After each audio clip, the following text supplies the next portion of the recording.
Well, good morning, everyone. Welcome to day 3 of the Democrat shutdown.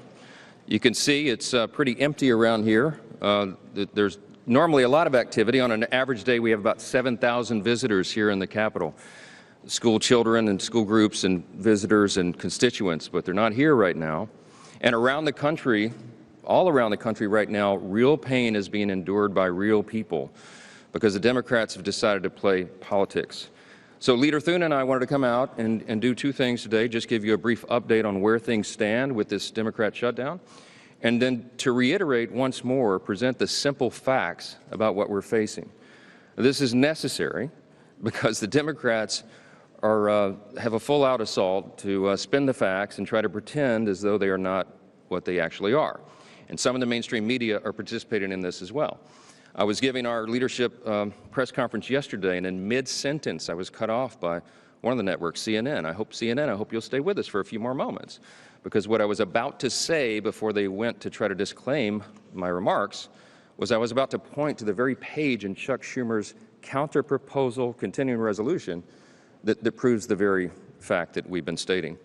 So let me go through that very quickly so everyone here has no question. And I want Chuck Schumer and Elizabeth Warren and AOC and everybody else who's been trying to spin this truth to watch and try to refute what I'm about to show you. Now, here's a visual aid, okay? This is the bill. This is the counter-proposal continuing resolution that Chuck Schumer and the Senate Democrats filed. 2 weeks ago, mid-September, the House passed a clean, simple continuing resolution. It merely continues the Biden-era policies and spending that we're enduring right now for 7 more weeks to allow the appropriations process to continue. That's Republicans and Democrats in both chambers working together to get the government funded. We ran out of time because the end of the fiscal year is September 30th. We needed a few more weeks, so we sent it over. Ours is 24 pages in length. It says let's just keep the status quo so this process, this procedure, this regular order can be done. Chuck Schumer rejected that. Senate Democrats rejected that. Now 3 times they voted against that measure, and this is what they propose in advance, in exchange for that. So instead, the counterproposal, this is page 57. This is on our website. Go to speaker.gov. You can get all these visual aids for yourself, all right? Page 57, section 2141.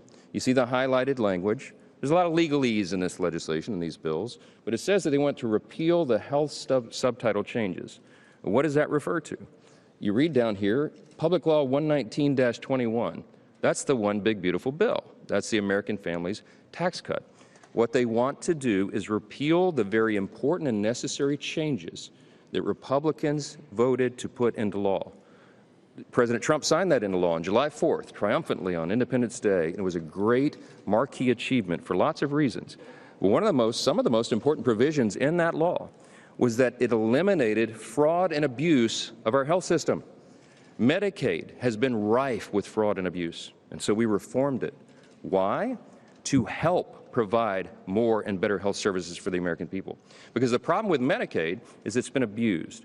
We had so many people on Medicaid that never were intended to be there. Medicaid was written for the people who need it most, the elderly, the disabled, sometimes young pregnant women who are in difficult situations. But the resources are being drained. You know why? Because there was 2 primary categories of people that should never have been there in the first place. One was able-bodied young men who are riding the wagon who should be working.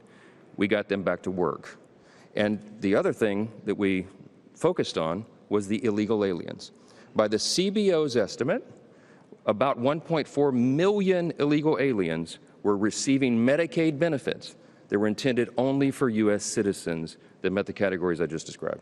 They were gaming the system. They were cheating the system. And what that means is that less resources were available for the people, the Americans who actually needed it most. So we did the common sense thing, the right thing, the just thing, and we put it in the law, and the president signed that, gladly signed it into law. They want to repeal it. They want to give those resources back to illegal aliens. That's exactly what that highlighted language means. On this exhibit number 2 over here, I feel like I'm back in court. Exhibit number 2, okay? This is the specifics of what that would mean. When we say they want to give $200 billion back to illegal aliens, these are the specifics. If you read the legalese here in the language in the bill on page 57 and what follows, that's what it's talking about. These are all the various provisions in the chart over here. Those are listed in millions.